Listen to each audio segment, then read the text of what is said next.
Which is stronger, the power of luck in the hands of a gambler or the negation of luck?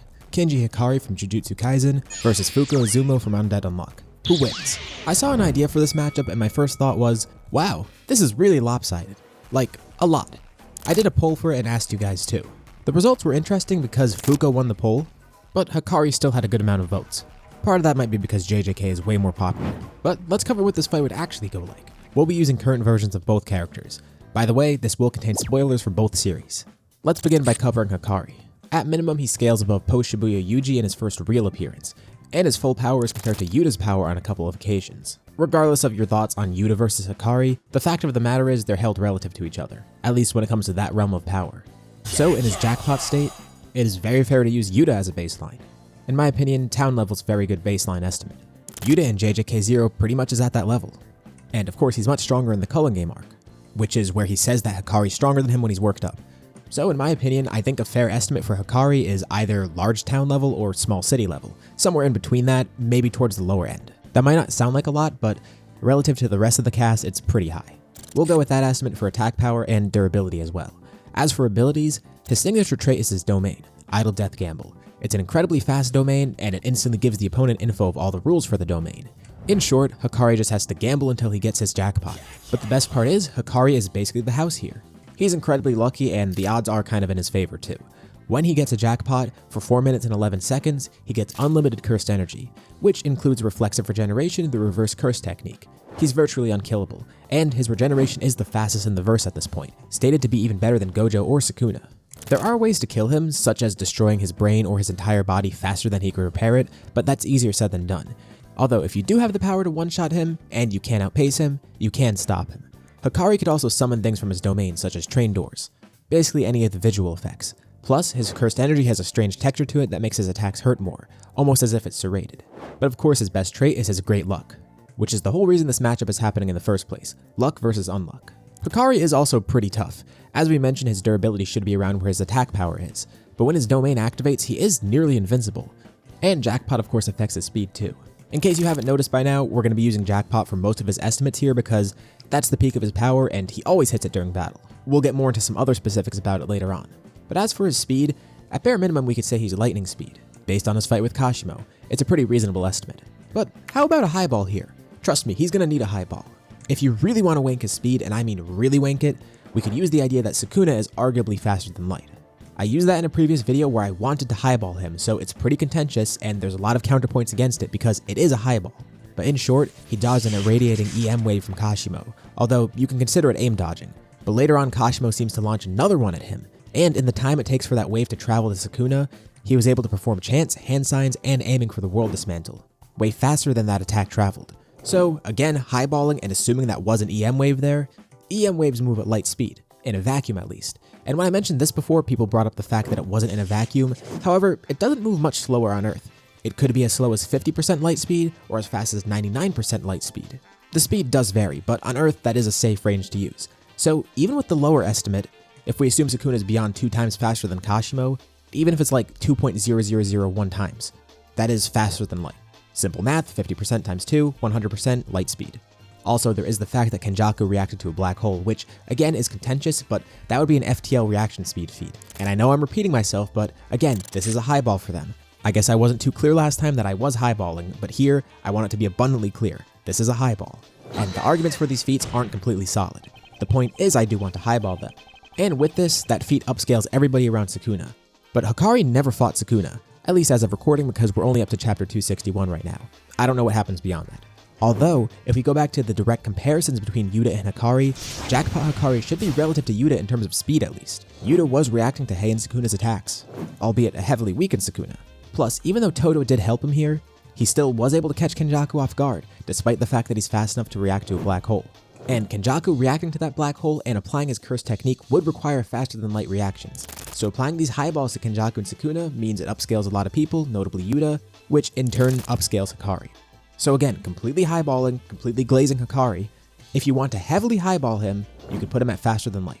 Realistically, massively hypersonic's a safe bet because obviously all the other stuff I mentioned. But keep the highball in mind. It's a surprise tool that'll help us later. Why am I spending all this time highballing him? Like, Fuuko can't be that strong, can she? She is. Let's begin discussing her. First, attack power and abilities. Fuuko's main ability is obviously Unluck.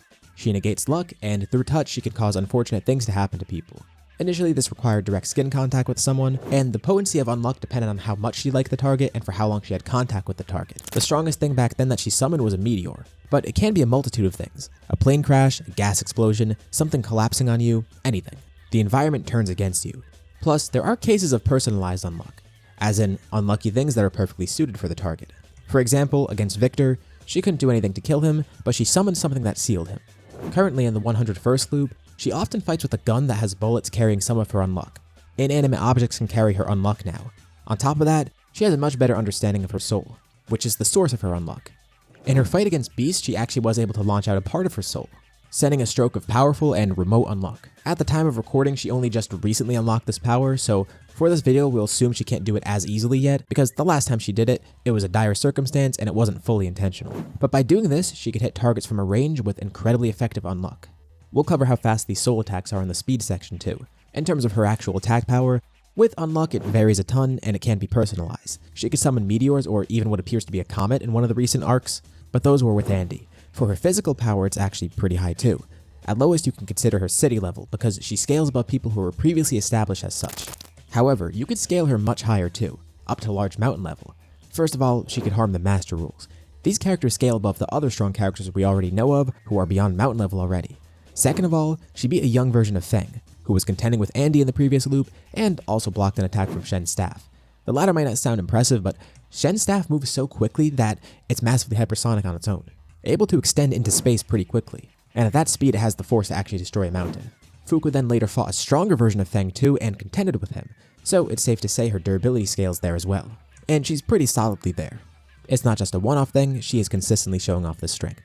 Now for speed. As for speed feats, Fuuko fights at the level of the highest tiers from the previous loop. In the Spoil arc, which is really early on in the story, characters are already high into the hypersonic tier. Andy in this arc is hypersonic, dodging hypersonic attacks from Spoil, and Victor's massively hypersonic, going from outer space to Earth really quickly.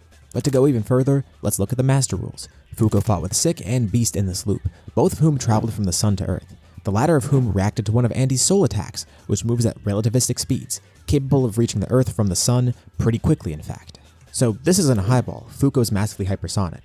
She's around this level already, although you could probably even push her further into relativistic if you're highballing, which we're not doing for her, she doesn't need that. She wasn't fighting solo against Sick or Beast, and the battles were really tough for her, but the fact that she kept up with them was pretty insane.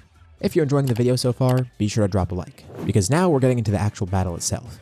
How would it go? One thing working in Hakari's favor is the fact that Fuuko can't use Unluck with direct contact, at least not to its fullest. She has no clue who this guy is, so Unluck would be hard to utilize. Also, as for her gun, Hakari is definitely fast enough to dodge a bullet.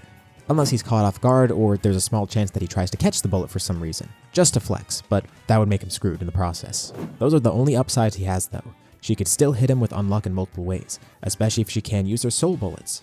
And he can't do anything to harm her, he doesn't have the power to do so. But if Fuuko still doesn't have full control of her soul bullets, that at least would help Hakari a bit, because those soul attacks move really quickly, in the massively hypersonic to relativistic range. If we use the highball for Hakari, then he might be able to dodge them. It really depends how fast Fuuko's attacks are. Because we don't have an exact scale for the speed of that, we're just comparing it to other soul attacks. It actually might be way slower because we're comparing it to Andy, who's already incredibly powerful as is. But it's fair to say that they're probably around massively hypersonic still, considering that's where she is already. And there's the fact that she might not have full control on these bullets, in terms of actually launching them. But that barely helps Hakari.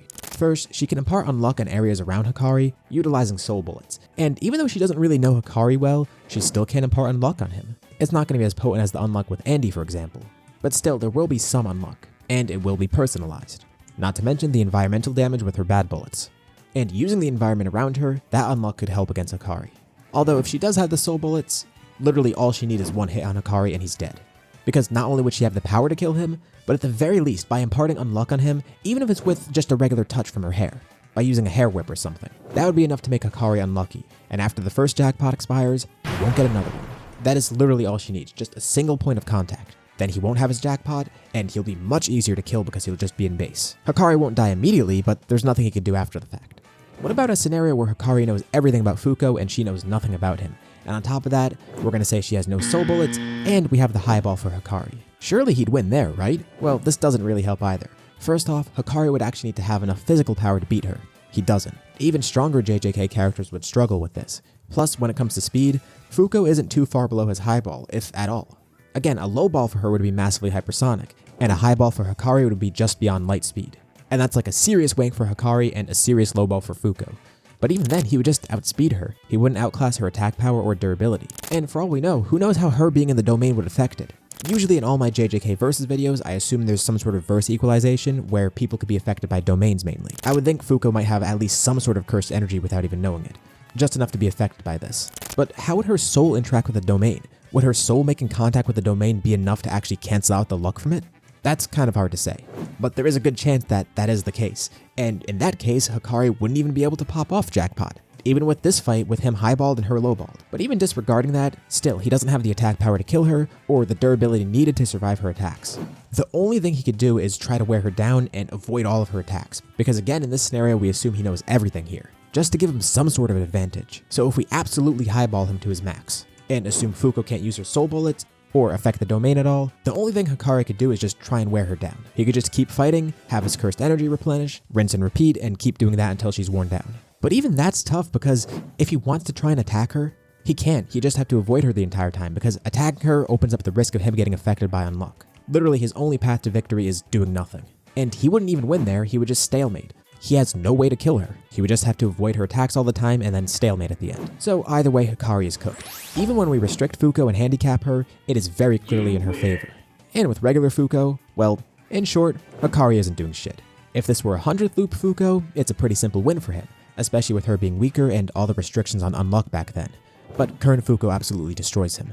And if you like this video, I also did a video about Andy versus all of JJK before, and I still stand by that one. So go check that out, I'll link it above. Anyways, thanks for watching, and I'll see you all in my next video.